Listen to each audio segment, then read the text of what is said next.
Hello everyone, मेरी हिंदी कहानियाँ में आप लोग का स्वागत है। आज की कहानी है कर्म का फल। पिता के सामने पिता के कारण जब बेटी की लुटी इज्जत। कहानी पसंद आए तो वीडियो को लाइक और सब्सक्राइब जरूर करना। चलिए कहानी शुरू करते हैं। गांव की एक कच्ची सड़क पर धूल उड़ाती सुधीर की गाड़ी ईंट भट्ठे पर पहुंची। मुनीम उसे दफ्तर में ले आया।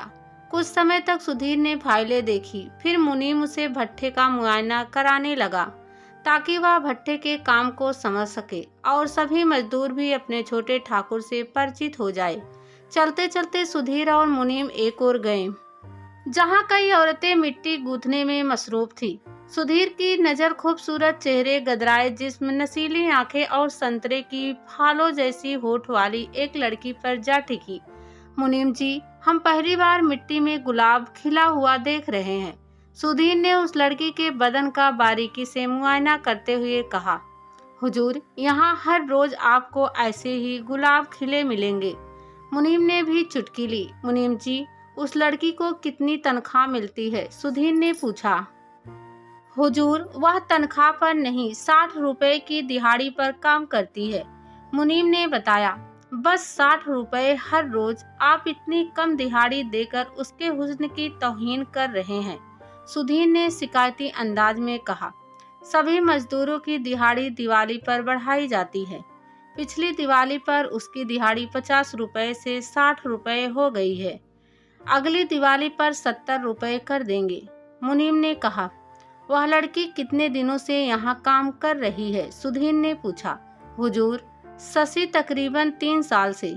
मुनीम ने जवाब दिया। 3 साल में हर मजदूर को तरक्की मिल जाती है, पर अब तक उस लड़की की तरक्की क्यों नहीं हुई? सुधीर ने नाराजगी जताई। हुजूर, दिवाली पर उसका प्रमोशन कर देंगे। मुनीम तुरंत बोला।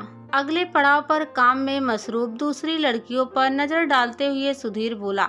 मुनीम जी, ईंटों का यह बगीचा खूबसूरत फूलों से भरा पड़ा है। हुजूर, यह बगीचा आपका ही है, मैं तो सिर्फ माली हूँ। इस बगीचे का जो फूल आपके मन को भाया करे तो गुलाम को हुक्म कर दे, उसे आपकी सेवा के लिए हाजिर कर दिया जाएगा। मुनीम बेहिचक बोला।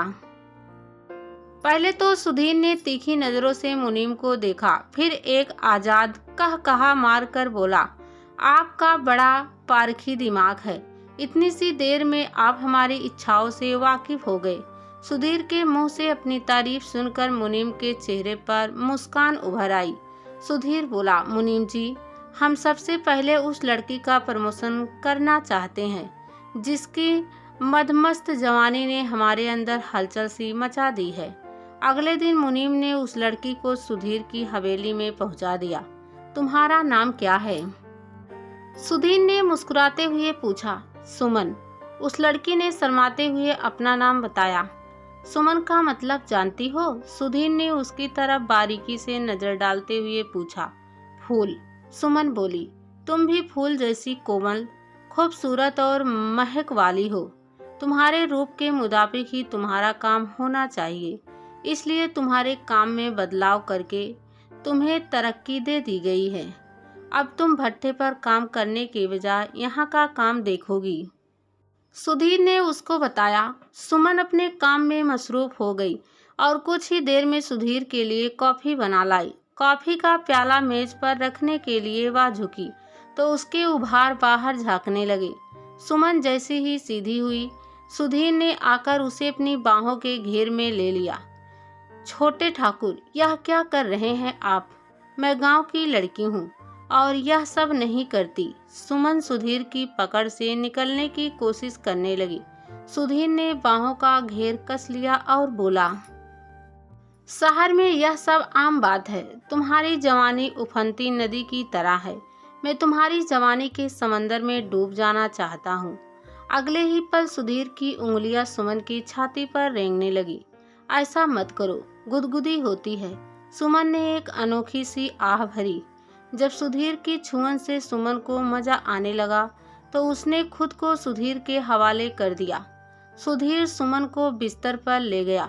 अगले ही पल एक एक करके सुमन की देह से सारे कपड़े अलग होते चले गए।